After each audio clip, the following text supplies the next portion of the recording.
Vivian.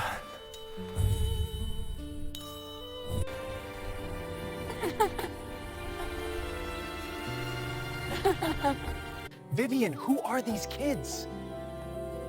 Ryeon Park built his empire on certainty. He had numbers, territory, and control. At 32, he ruled half of Seoul's underground with the cold precision of a surgeon. Every move calculated, every emotion buried beneath designer suits and dead eyes. But certainty shattered the moment he saw her across the crystal ballroom. The champagne glass trembled in his hand, just slightly. Enough that Soo-ah noticed, "What is it?" His wife's voice carried that familiar edge, sharp and territorial. He couldn't answer. The air left his lungs. Vivian Jackson stood near the bride's table in an emerald gown that caught the light like broken glass. Her natural hair framed her face in soft coils. Her dark skin glowed against the silk. She was laughing at something the bride said, head thrown back, completely unaware that across the room, a man's entire world was collapsing. But it wasn't Vivian that destroyed him. It was the 6 children surrounding her like satellites. 3 boys in miniature suits, 3 girls in ball gowns that belonged in fairy tales. They orbited their mother with the easy confidence of children who'd never questioned their place in the world. Ryan's chest was constricted, his vision tunneled. The oldest boy had his jawline. It was sharp and unforgiving. One of the girls had his mother's nose, the Park nose that appeared in family portraits going back 5 generations. Another boy stood with his hands clasped behind his back, the exact stance Ryan's father had drilled into him as a child. "Ryeon." Soo-ah's fingers dug into his arm. "You're staring!" He forced himself to look away. But the damage was done. His heart hammered against his ribs like something trying to escape. 8 years. It had been 8 years since he'd walked away from Vivian Jackson on a cold campus morning, her face crumpling as he delivered the words his father had written for him. "You were a distraction, nothing more." She'd stood there in her college sweatshirt, hands pressed against her stomach. He'd thought she was cold. He'd been too much of a coward to see the truth. "I need to..." He didn't finish the sentence. He didn't know how to. Soo-ah followed his gaze, her perfectly painted lips pressed into a thin line. "Who is she? No one! Liar!" The word hung between them like smoke. Their marriage was built on lies, a merger between families, nothing more. But this lie felt different and heavier. One of the little girls noticed him staring. She couldn't have been more than 7. She had his eyes, dark and assessing, and she stared back without blinking, without fear. Then she smiled. It was small and curious. Ryeon's hands went cold. "I'll be back." He moved before Soo-ah could stop him, cutting through the crowd like a blade through water. His security detail shadowed him, silent and efficient. Vivian was laughing when he reached her. The sound gutted him, warm and genuine, the laugh of someone who'd survived without him, who'd thrived without his money and influence. "Vivian Jackson!" She turned. The laughter died. For 3 seconds, neither of them moved. The ballroom noise faded to white static. 8 years collapsed into nothing. Her eyes, God, her eyes, held everything he'd spent 8 years trying to forget. The girl who'd believed him when he said he loved her. The woman he'd destroyed because his father said she wasn't suitable. In his words, she wasn't Korean enough and therefore not pure enough. "Mr. Park." Her voice was ice wrapped in silk. It was professional and distant. Not Ryeon. "Mr. Park. It's been a long time, not long enough." The words hit like a fist to the chest. It was completely deserved. The children had gone quiet. 6 pairs of eyes watched him with varying degrees of suspicion. The oldest boy, the one with his jawline, stepped closer to his mother protectively. "They're mine." It wasn't a question. Vivian's laugh was bitter and sharp enough to draw blood. "They're mine. I raised them. I fed them and loved them." She paused and let the silence stretch. "Alone." One of the girls tugged at her mother's dress. "Mommy, who's the scary man?" Ryeon flinched. He was scary to his own daughter. "Someone Mommy used to know, baby, a very long time ago." Vivian's hand rested on the girl's head. It was gentle and protective. "Someone who doesn't matter anymore." The words should have angered him. Instead, they carved out something hollow in his chest. "You never told me." His voice cracked slightly. Vivian stepped closer, close enough that he could smell her perfume, something different now and more expensive. She'd changed and evolved beyond the girl he'd abandoned. "I tried."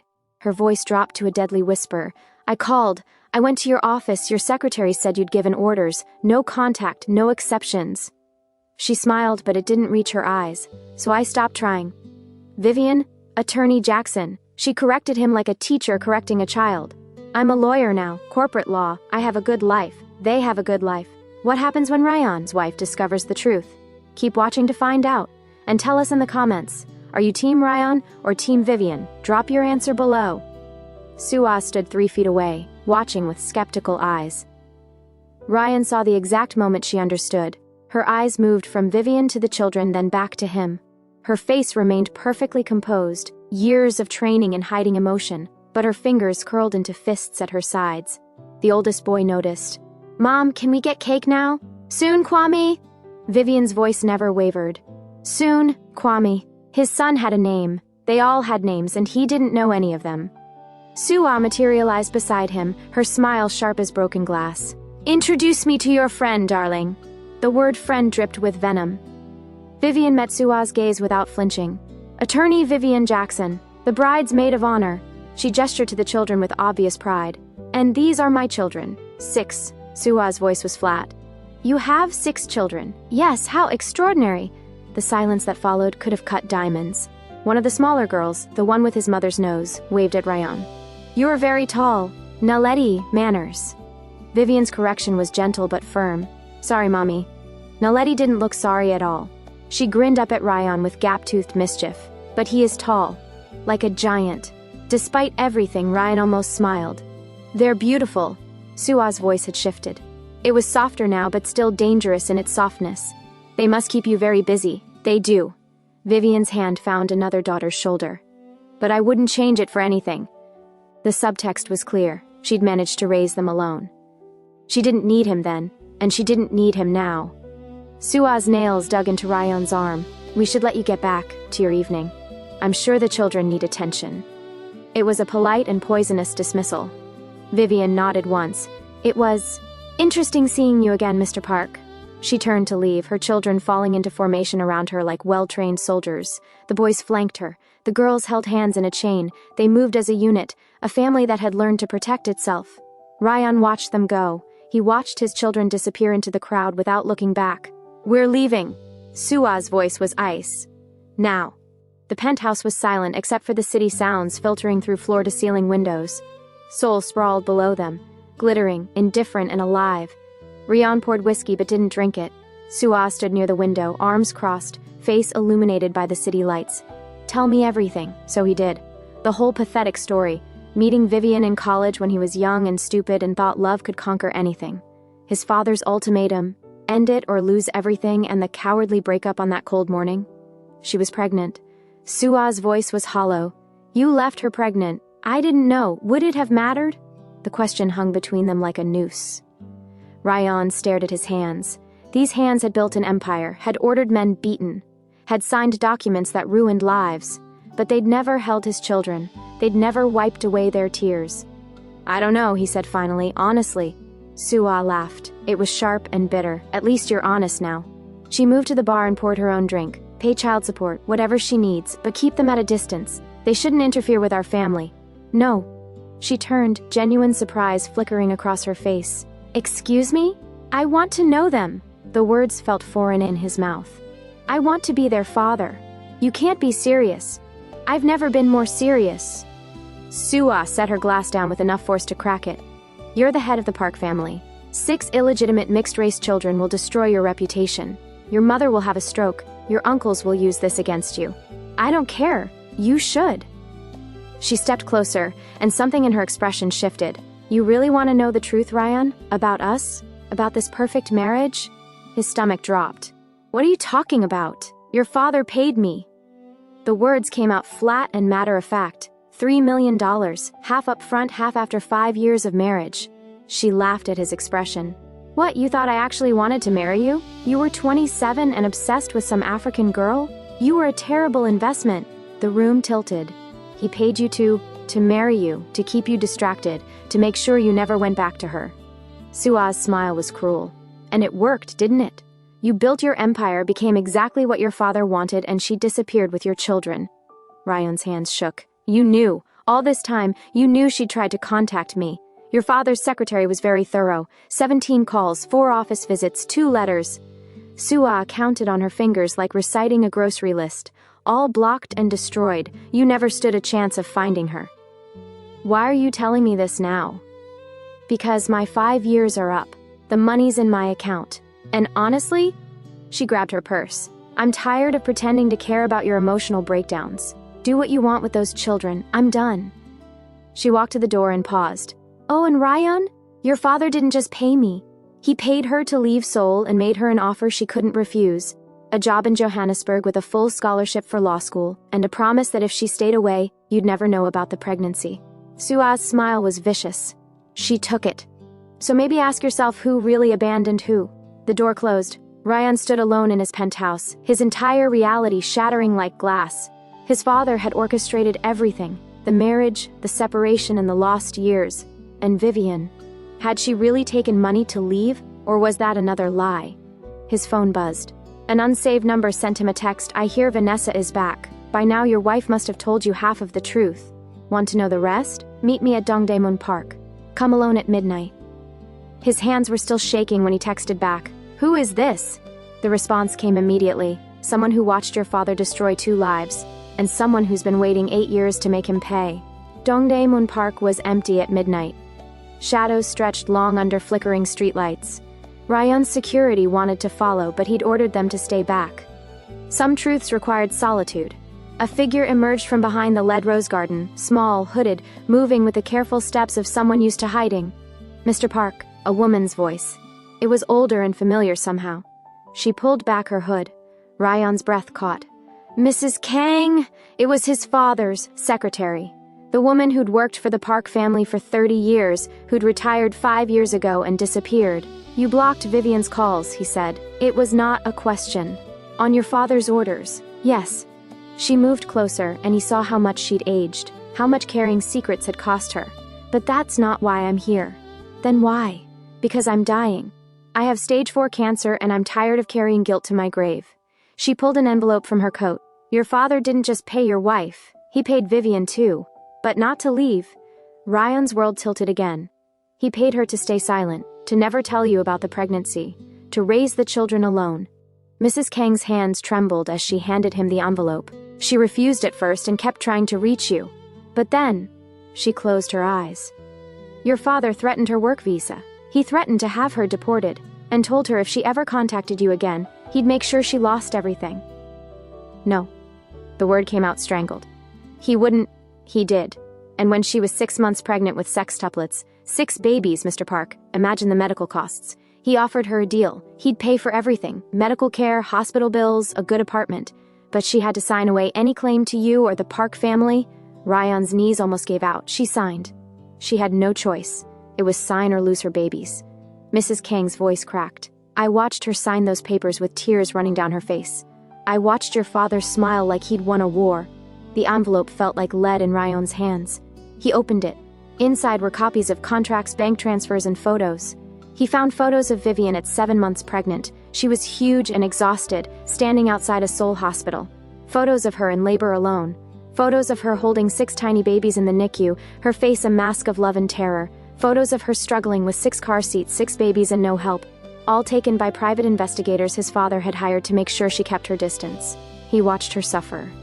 Ryeon's voice was dead. For years. He watched her raise my children alone and did nothing. Not nothing. He made sure she succeeded. He made sure she got into law school and got her the job at Kim and Associates. Mrs. Kang stepped back. He wanted her to be successful. Just not with you. Never with you. Why are you telling me this? 'Cause your father is dead. He can't hurt anyone anymore. And because those children deserve to know their father. The real you. Not the puppet he created. She turned to leave, then stopped. One more thing. Vivian never took his money for herself. Every dollar went to the children. She worked 3 jobs while studying for the bar. She suffered more than you can imagine, and she never once spoke badly of you to those kids. She disappeared into the shadows, leaving Ryeon alone with the photos. He looked at them one by one. Vivian's face in each, exhausted, determined, fierce with love for children who looked like him. His phone rang, a number he'd saved but never called. Vivian's number, he answered. Hello? I know it's late. Her voice was tight and stressed. But Kwame asked about you again tonight. I told him everything. He knows you're his father, and you know what else? He wanted to know why you weren't there when they were born, why you weren't there when Olive had surgery at 2, and why you missed Zara's first word. She took a shaky breath. I've been lying to them and telling them you didn't know, but Kwame is smart. He asked me tonight if that was true, if you really didn't know, or if you just didn't care. What did you tell him? A long and painful silence followed. I told him I didn't know either. The line went dead. Ryeon stood in the empty park, surrounded by photos of everything he'd lost, and finally let himself break. 3 weeks of attempting contact went by, 3 weeks of returned gifts and blocked calls and legal warnings. Then the invitation to his mother's 80th birthday arrived at the Park estate.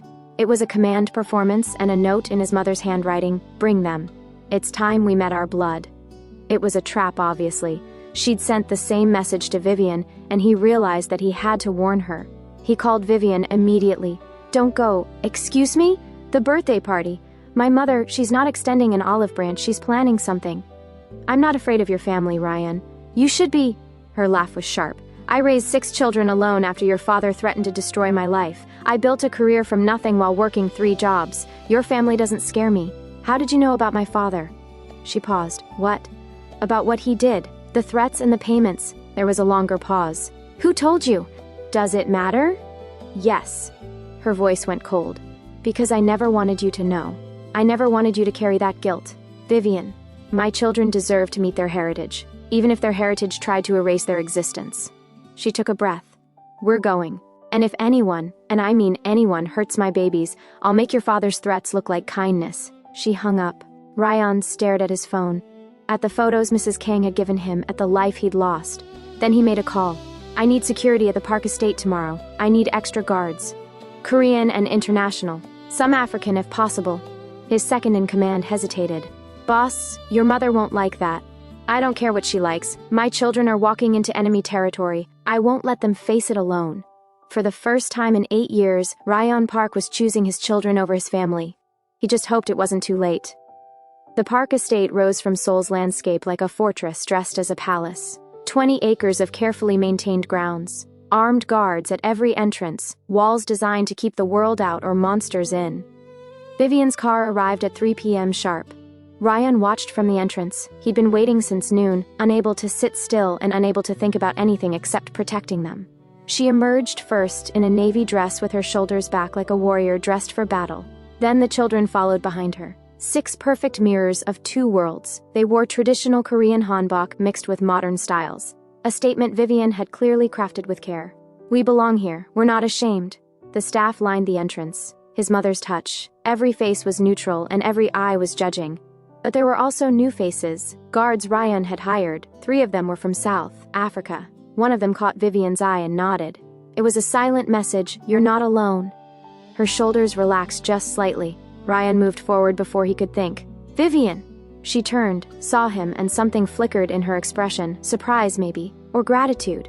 "You hired them." She looked surprised. "I told you I wouldn't let you face this alone." "You're 7 years late." "I know." Kwame stepped between them. The oldest boy. He was the protector.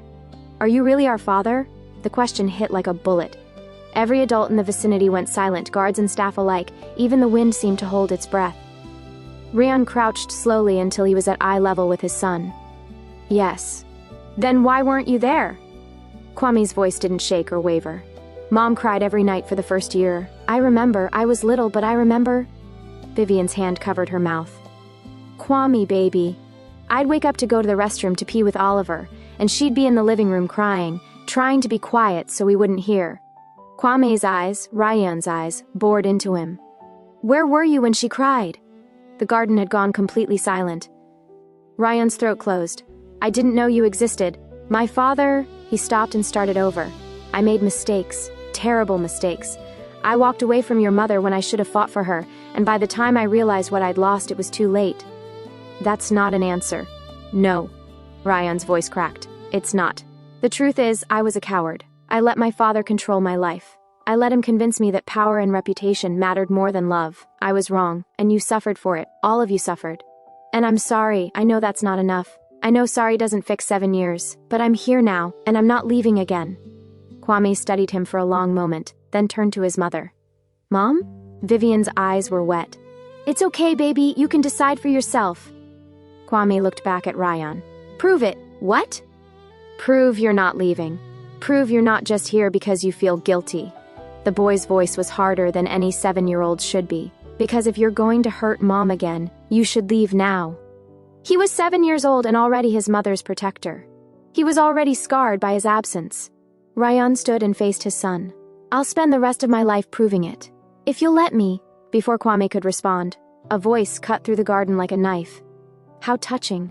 Ryeon's mother emerged from the main house, draped in traditional hanbok, surrounded by family members like a queen with her court. Madame Park Yoon-hee was 80 years old and more dangerous than any man Ryeon had ever met. So, her eyes swept over Vivian and the children. These are the half-breeds. The word landed like a slap. Vivian's jaw tightened. The children flinched and Ryeon's hands curled into fists. Mother, don't interrupt. She moved closer, examining the children like livestock. They have Park features, I'll give you that, but look at them. African hair, dark skin. They'll never be accepted in our society. Zara, bold even at 7, stepped forward. We're standing right here. We can hear you. And you have a mouth on you. How unfortunate. His mother's smile was cruel. Did your mother teach you to be disrespectful to your elders? She taught us to stand up to bullies. Zara's voice shook, but she didn't back down. The garden erupted in murmurs. Ryeon's aunt, his father's sister, laughed cynically. See? No manners and no respect. She brought her African children into our home and they insult us. They're barely Korean, another cousin added. Look at them. They don't belong here. They'll never be accepted. The scandal. Mixed blood. Disgraceful. The words piled on like stones. The children huddled closer to their mother. Olive started crying. Naledi grabbed her sister's hand. The boys formed a protective wall. Vivian's face was a mask of controlled rage, but her hands trembled. Ryeon had heard enough. Enough. His voice cracked across the garden like thunder. Everyone fell silent. These children are Park's. They're my children and your family. He turned to his mother. And if anyone here has a problem with that, you can leave, now. His mother's eyes narrowed. You would choose them over your family? They are my family. You would choose her. She pointed at Vivian like she was something distasteful. This African woman who trapped you with children? She didn't trap me. I abandoned her. There's a difference. Ryeon's voice was steel. And if you ever speak about her like that again, I'll walk away from the Park family and never look back. The threat hung in the air. His mother opened her mouth to respond.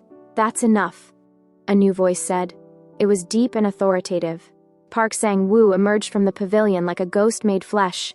He was Ryeon's uncle, his father's younger brother, the man who'd left the family business 20 years ago and never looked back. Oppa! His mother's voice held genuine surprise. I didn't expect— These children carry Park blood! Sang-woo's voice cut through the chaos. That makes them family. Anyone who disrespects them disrespects our name. He turned to Ryeon's aunt. You forget yourself, sister. Then he did something no one expected. He crouched before the children and smiled. I'm your Uncle Sang-woo. That's a mouthful, though. You can call me Uncle Wook. His voice was gentle and kind. Who likes sweets? Oliver, ever cautious, studied him with suspicious eyes. Why? Because I bought out an entire bakery this morning, figured we should get to know each other properly. He winked. Can't do that without sugar. Naledi giggled. The sound shattered the tension. Sang-woo stood, meeting Madame Park's gaze. The children stay. They're family. End of discussion. For a long moment, no one moved. Then his mother nodded once. It was sharp. Very well. Let the party continue. But as people dispersed, she caught Ryeon's eye. Her expression promised this wasn't over. Not even close. Where are you watching from? Drop your location in the comments. And don't forget to like this video if you're hooked. This story is about to get even crazier. 6 months dissolved like smoke.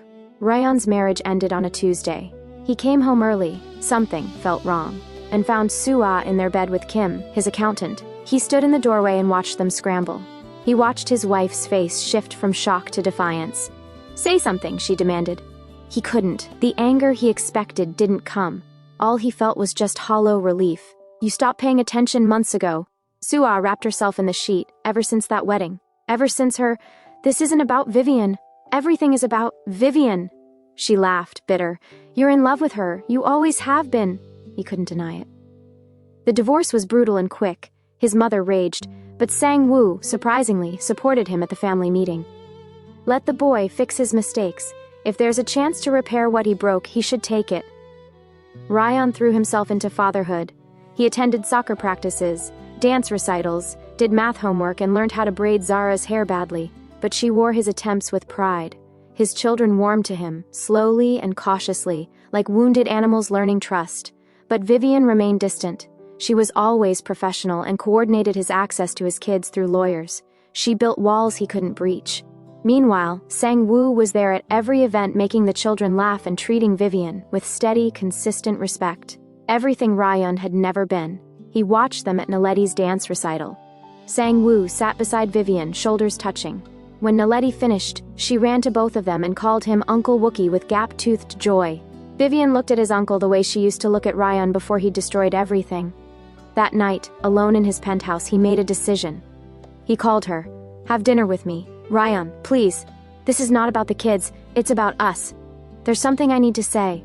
The pause stretched. Forever. "Okay, Thursday, 7 p.m. The Lotus Room at the Shilla." It was the hotel where they'd met, where he'd first kissed her. He spent 3 days preparing. He bought a ring with 3 diamonds for past, present, future. He rehearsed until the words lost meaning. He would tell her everything. How he'd never stopped loving her. How leaving was his biggest mistake. How he wanted to build something real. Thursday arrived wrapped in false hope. 7 p.m. found Ryeon at the table, the ring burning in his pocket. 7:15, 7:30, the door opened. Vivian entered in a black dress that stole his breath.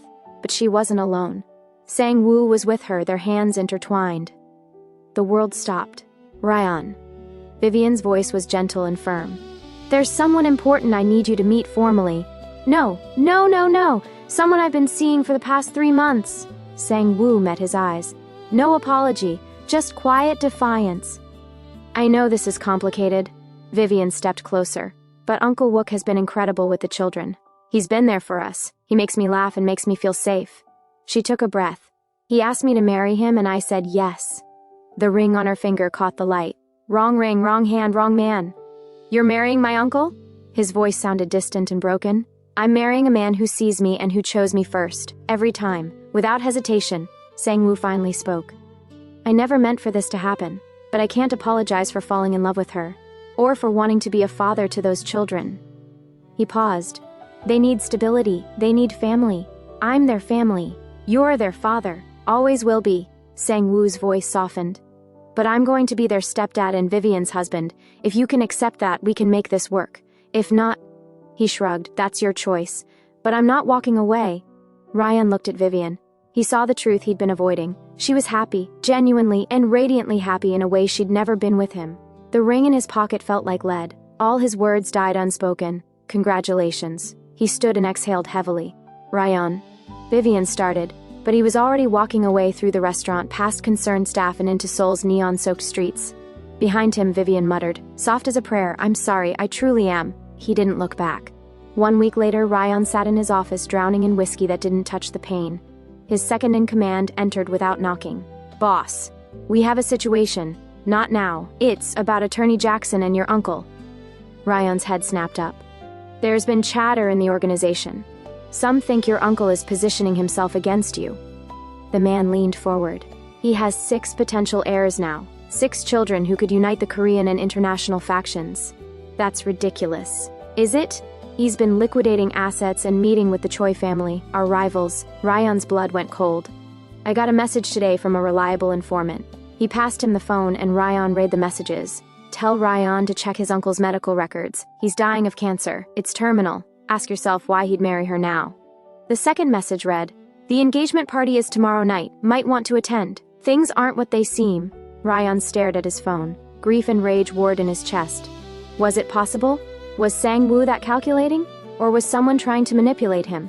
Either way, this ended tomorrow. "Get me an invitation to that party." His voice was ice. "And dig into my uncle's finances. I want to know everything." The man hesitated. "Boss, is this wise?" Ryeon didn't answer. He just poured another drink and watched the city lights blur. Wisdom had nothing to do with it anymore. Tomorrow, at the engagement party, the truth would come out. And when it did, blood would spill. He just didn't know whose yet. Hit that subscribe button right now. Episode 2 drops next week, and you do not want to miss what happens at that engagement party. Is Sang-woo really dying? Is this all a power play?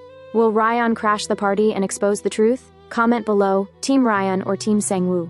And smash that like button if this story has you screaming. The real war is just beginning.